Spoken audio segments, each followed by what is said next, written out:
আসসালামু আলাইকুম। লা হাওলা আলা কুওয়াতা ইল্লা বিল্লাহ। আমাদের সবসময় এই জিকিরটা করা উচিত। এটার অর্থ হচ্ছে, হে আল্লাহ, আমার কোনো ফিতনা থেকে বাঁচার ক্ষমতা নেই, আমার কোনো গুনাহ থেকে বাঁচার ক্ষমতা নেই, শক্তি নেই। আমি এগুলা থেকে বাঁচতে পারবো না আপনার সাহায্য ছাড়া। যতক্ষণ পর্যন্ত আপনি সাহায্য করবেন না, কারণ আমাদের তৌফিক দেওয়ার ক্ষমতা একমাত্র আল্লাহর। আমাকে হেদায়েত করার ক্ষমতাও আপনার। আমরা কি করি, যখন আজান দেয় তখন আজানটা রিপিট করি, কিন্তু যখন হাইয়া আলাল সালাহ হাইয়া আলাল ফালাহ তখন আমরা বলি লা হাওলা ওয়ালা কুওয়াতা ইল্লা বিল্লাহ। এটার কারণ হচ্ছে, আল্লাহ আপনিই আমাদের বাঁচানোর মালিক।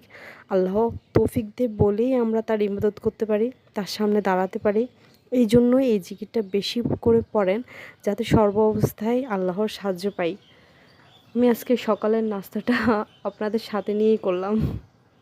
আসসালামু আলাইকুম।